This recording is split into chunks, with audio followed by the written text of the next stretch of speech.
राधे राधे दोस्तों, स्वागत है आपका आपके अपने यूट्यूब चैनल ग्रेडली एम क्लासेस है। यदि आप बीए सेकंड सेमेस्टर पर और पॉलिटिकल साइंस लिए हुए हैं तो आप बिल्कुल सही जगह आए हैं।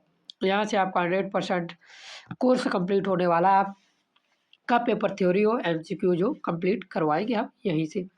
यह हमारे यूनिट 3 का पार्ट 3 है। हमारा जो पेपर है वह है पॉलिटिकल थ्योरी एंड कॉन्सेप्ट का पेपर है, जो कि पॉलिटिकल साइंस के अंतर्गत ही हमारा आता है। तो यहाँ पर हम पढ़ने वाले हैं relation with other social science, अर्थात पॉलिटिकल साइंस का अदर सोशल साइंस से क्या संबंध है, पॉलिटिकल साइंस का हिस्ट्री से क्या संबंध है, इकोनॉमिक्स से क्या संबंध है, सोशोलॉजी से क्या संबंध है और सोसाइटी से क्या संबंध है, इसके बारे में हम इस वीडियो में पढ़ने वाले हैं। तो यहाँ हम थ्योरी प्लस एमसीक्यू दोनों करवाने वाले हैं। कैसे कैसे हम अपना कोर्स कंप्लीट करेंगे इसका और हमारे सिलेबस में क्या क्या है, इसका वीडियो पहले ही बन चुका है। आप हमारे चैनल की प्लेलिस्ट ये डिस्क्रिप्शन पर लिंक मिल जाएगा, आप वहाँ से जाकर देख सकते हैं। तो प्रत्येक वीडियो के पहले मैं आपको एक एमसीक्यू देता हूँ जो कि इससे पहले वीडियो से रिलेटेड होता है। उस एमसीक्यू का आंसर आपको कमेंट बॉक्स में करना होता है टाइम के साथ। जैसे मैं यदि 1:01 पर वह क्वेश्चन पूछूंगा तो आप 1 मिनट 9 सेकंड लिखकर उस क्वेश्चन का आंसर देंगे। तो चलिए बिना देरी की अपनी थ्योरी कंप्लीट करते हैं और आपके लिए पहला एमसीक्यू आपकी स्क्रीन पर देखिए दिया हुआ है। आधुनिक राजनीति विज्ञान में राज्य के स्थान पर किस अवधारणा पर अधिक बल दिया गया है? तो इसका सही आंसर आप हमें कमेंट बॉक्स में कमेंट करके ज़रूर बताएं। जितने भी मैं यहाँ एमसीक्यू करवाऊंगा उन एमसीक्यू से आपका 100% पेपर फंसने वाला है। मैं लमसम आपके 200 से 300 एमसीक्यू ऐसे ही करके करवा दूंगा और पूरे के पूरे 75 एमसीक्यू उन्हीं एमसीक्यू से फंसेंगे, गारंटी है मेरी। और यदि आपको यकीन नहीं तो आप एक बार कोई भी सीरीज उठा लीजिए। मैं यदि जब यूनिट 1 कंप्लीट कर दूँ उसके बाद आप उस सीरीज के जितने क्वेश्चन लगाएंगे आपको सारे क्वेश्चन बनने वाले हैं। तो चलिए बिना देरी के थ्योरी कंप्लीट करते हैं। सबसे पहले हम इंट्रोडक्शन देखेंगे। हम राजनीति विज्ञान को अन्य विज्ञान से संबंधित करके आप पढ़ने वाले तो उसका इंट्रोडक्शन देखेंगे। राजनीति विज्ञान का नाम सुनते ही हमारे मन में समानता राज्य, सरकार, संविधान, कानून और सत्ता जैसी बातें आती है। परंतु यदि हम गहराई से सोचें तो यह स्पष्ट हो जाता है कि राज्य और सरकार कोई निर्जीव संस्थाएं नहीं है। वे मनुष्य से बनी हुई व्यवस्था है जो समाज में रह रहे लोगों की आवश्यकताओं, समस्याओं, विचारों और परिस्थितियों के अनुसार कार्य करती है। देखिए राजनीति विज्ञान को सब कोई राज्य, सरकार, संविधान, कानून और सत्ता से जोड़ती है और इसी का अध्ययन वैसे राजनीति विज्ञान कहलाता है। किंतु मनुष्य एक चलता फिरता इंसान है, उसका एक जीवन है, वह उस जीवन को व्यतीत करने के लिए कुछ चीज़ें करता है। तो यहाँ पर लिखा हुआ मनुष्य का जीवन किसी एक पक्ष तक सीमित नहीं है, वह एक साथ सामाजिक जीवन जीता है, आर्थिक गतिविधियों में भाग लेता है, नैतिक मूल्यों से प्रभावित होता है, मानसिक रूप से सोचता है, निर्णय लेता है, भौगोलिक भौगोलिक परिस्थितियों में रहता है। इसलिए केवल कानून और शासन तक सीमित रह जाना उचित नहीं होता है। मनुष्य वास्तविक जीवन को समझने में असमर्थ हो जाएगा। यही कारण है कि राजनीतिक विज्ञान को अन्य सामाजिक विज्ञानों से जोड़कर पढ़ना आज आवश्यक हो गया है। तो इसलिए हम राजनीतिक विज्ञान को अन्य विज्ञानों से जोड़कर पढ़ते हैं। तो क्वेश्चन पूछा जा सकता है राजनीति विज्ञान को अन्य सामाजिक विज्ञानों से जोड़कर पढ़ना क्यों आवश्यक है?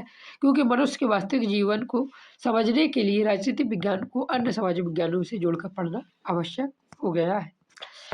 आगे देखिए इसलिए दिया हुआ है, इसलिए आधुनिक दृष्टिकोण यह मानता है कि राजनीति विज्ञान एक अंतर विषय है जिसे इतिहास, अर्थशास्त्र, नीति शास्त्र, मनोविज्ञान, समाजशास्त्र और भूगोल से अलग करके नहीं समझा जा सकता है। इसलिए हम राजनीति विज्ञान को इन्हीं के साथ पढ़ना जरूरी है।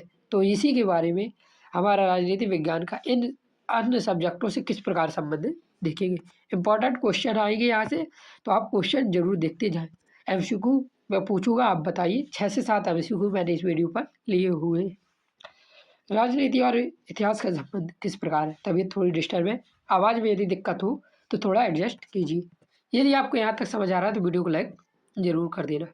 राजनीति विज्ञान और इतिहास का संबंध सबसे पुराना और सबसे गहरा माना जाता है, क्योंकि अतीत की घटनाओं, युद्धों, क्रांतियों, संस्थाओं और शासन प्रणालियों का वर्णन करता है। जबकि राजनीति विज्ञान इन्हीं घटनाओं के आधार पर यह समझने का प्रयास करता है कि राज्य और शासन कैसे विकसित हुए और उनसे हमें क्या सीख मिलती है।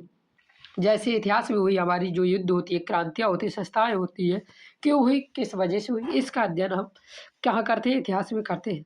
राजनीति संस्थाएं अचानक उत्पन्न नहीं होती। संसद, संविधान, लोकतंत्र, राजतंत्र ये दीर्घ ऐतिहासिक प्रक्रियाओं का परिणाम है।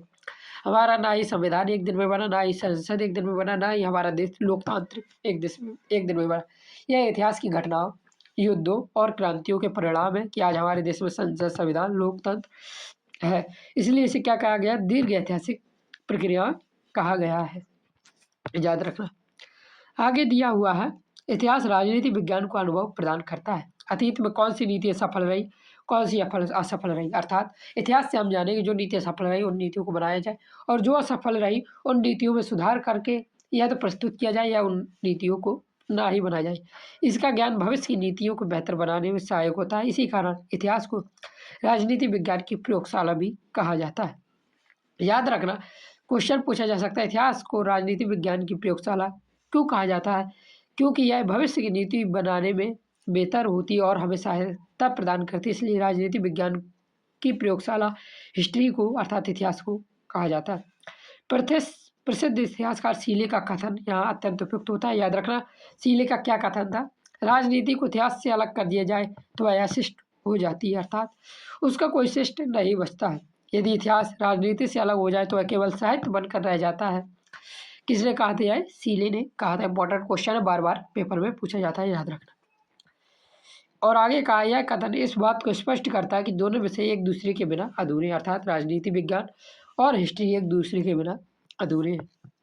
अब यहाँ से हम देखते हैं राजनीति विज्ञान और इकोनॉमिक्स अर्थात अर्थशास्त्र में क्या संबंध है। राजनीति विज्ञान और अर्थशास्त्र का संबंध भी अत्यंत व्यवहारिक है। राज्य की राजनीतिक शक्तियाँ उसकी आर्थिक शक्ति पर आधारित होती है, अर्थात अर्थशास्त्र में हम क्या पढ़ते हैं? इनकम, पूंजी, देश पर क्या बना, क्या बिका, क्या आया, क्या गया, इसके बारे में पढ़ते हैं। तो राजनीतिक शक्ति हमारे पास, जब अर्थव्यवस्था अच्छी होगी तो हमारी राजनीतिक शक्ति भी अच्छी होगी। इसलिए राजनीतिक शक्ति उसकी आर्थिक शक्ति पर आधारित होती है। कोई भी सरकार बिना धन के ना तो अपनी प्रशासनिक व्यवस्था चला सकती है। सरकार को अपने प्रचार के लिए क्या लगता है? धन लगता है।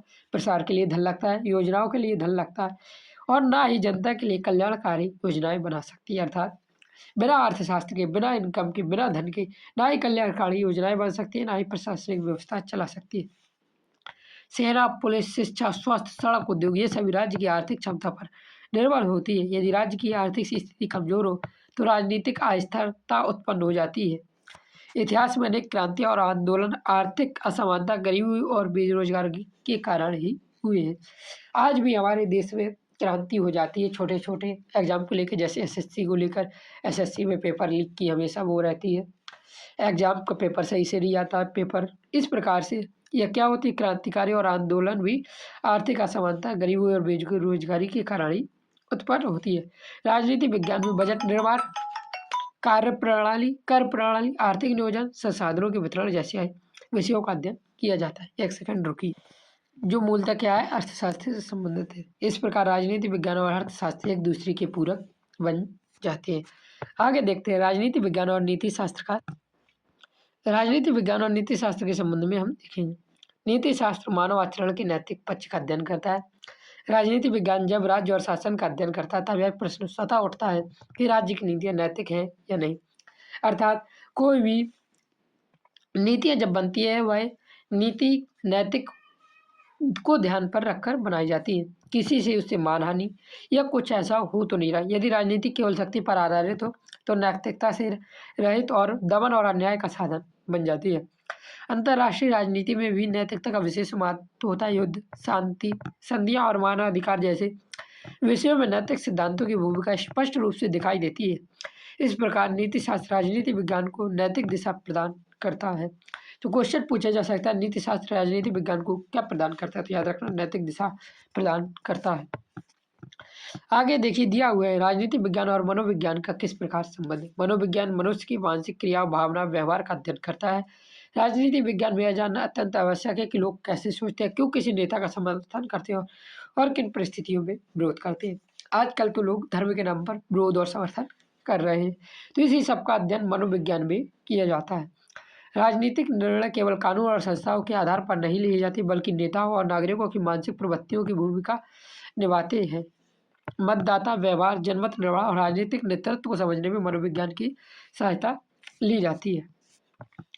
आगे देखिए, दिया हुआ है राजनीति विज्ञान और समाजशास्त्र में क्या संबंध है। समाजशास्त्र समाज की संरचना, यदि आप समाजशास्त्र लिए होंगे तो उसमें जाति, वर्ग, परंपरा और सामाजिक संबंधों के बारे में हम पढ़ते हैं।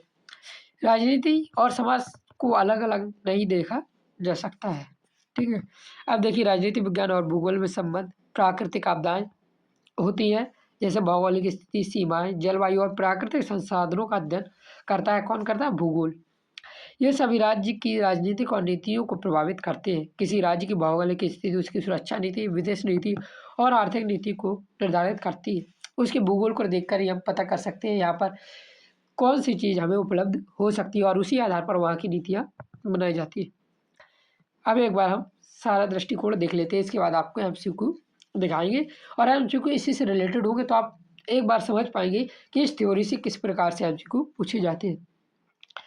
जब हम राजनीति विज्ञान को इतिहास, अर्थशास्त्र, नीतिशास्त्र और मनोविज्ञान, समाजशास्त्र और भूगोल के साथ जोड़कर देखते हैं, तब हम राज्य और राजनीति को पूर्ण और वास्तविक तस्वीर दिखाई देती है। इन सभी विषयों का योगदान राजनीति विज्ञान को समृद्ध बनाना है। चलिए पहले एमसीक्यू देखते हैं, फिर इसका कंक्लूजन पढ़ते हैं। पहला हमारा एमसीक्यू दिया हुआ है, राजनीति विज्ञान को अन्य सामाजिक विज्ञानों से अलग कर क्यों नहीं पढ़ा जा सकता? क्योंकि यह केवल राज्य का अध्ययन करता है, क्योंकि मनुष्य का जीवन बहुआयामी है, क्योंकि राजनीति केवल कानून पर आधारित, क्योंकि यह प्राकृतिक विज्ञान है। इसका सही आंसर आपको कमेंट में बताना है। अगला क्वेश्चन देखिए दिया हुआ है, मैंने जो कहा था कि बहुत इंपॉर्टेंट क्वेश्चन है वही देखिए दिया हुआ है। यदि राजनीति को इतिहास से अलग कर दिया जाए तो वह अशिष्ट हो जाती है। यह कथन किसका है? इसका आंसर भी आप कमेंट पर बताएंगे। जब आप कमेंट करते हैं तो आपके दिमाग पर बैठ जाता है, जब आप एक दो बार लिखते हैं तो कमेंट जरूर करना है। अगला क्वेश्चन दिया हुआ, अधिकांश राजनीतिक क्रांतियों के पीछे का प्रमुख कारण क्या है? तो इसका भी आपको आंसर करना है। हमें यहाँ पर 5 एमसीक्यू लिए हुए, 5वें एमसीक्यू को आपको आंसर करना। राजनीतिक विज्ञान और नीति शास्त्र के संबंध का मुख्य आधार क्या है? तो इस प्रकार से यहाँ हमारे क्वेश्चन पूछे जाते हैं, तो इन क्वेश्चन को जरूर याद रखना। तो 4 ही क्वेश्चन है, 5वां क्वेश्चन अगली वीडियो के पहले देंगे, और यदि आपने ये अच्छे से पढ़ा होगा तो आपको वो भी क्वेश्चन बनने वाला है। तो क्वेश्चन एक बार जरूर देख लेना, क्योंकि इस प्रकार से क्वेश्चन पूछे जाते हैं। और ये यदि मैंने आपको 4 क्वेश्चन दिए तो चारों क्वेश्चन आपको 100% किसी न किसी पेपर में देखने को मिलेंगे, अर्थात किसी न किसी यूनिवर्सिटी की ये क्वेश्चन 100% आने वाले, क्योंकि मोस्ट रिपीटेड है, जो बार बार पेपर में आए हुए हैं। चैनल पर नया है तो सब्सक्राइब जरूर करें। एक बार इसका कंक्लूजन और देख लेते हैं। वीडियो पसंद आई हो, समझ आया हो तो वीडियो को लाइक भी जरूर कर देना। निष्कर्ष दिया हुआ, राजनीतिक विज्ञान को अन्य सामाजिक विज्ञानों से अलग करके नहीं समझा जा सकता है। राज्य का विकास केवल राजनीतिक संस्थाओं पर निर्भर नहीं करता है, बल्कि यह आर्थिक, सामाजिक, नैतिक, मानवैज्ञानिक और भौगोलिक कारकों से भी प्रभावित होता है। इसलिए राजनीति विज्ञान एक अंतर्विषयी विषय है, जिसका पूर्ण अध्ययन अन्य सामाजिक विज्ञानों के सहयोग से ही संभव है। चैनल पर नए हैं तो सब्सक्राइब जरूर कर लेना। पीडीएफ के लिए आपको हमारे टेलीग्राम से जुड़ना होगा। टेलीग्राम से जुड़ने के लिए आपको 9 रुपये का पेमेंट करना होगा। उसकी पूरी जानकारी मैंने पहली वीडियो पे दी हुई है, आप वो वीडियो जाकर भी देख सकते हैं। चैनल पर नए हैं तो सब्सक्राइब जरूर करना। जय हिंद, जय भारत, राधे राधे।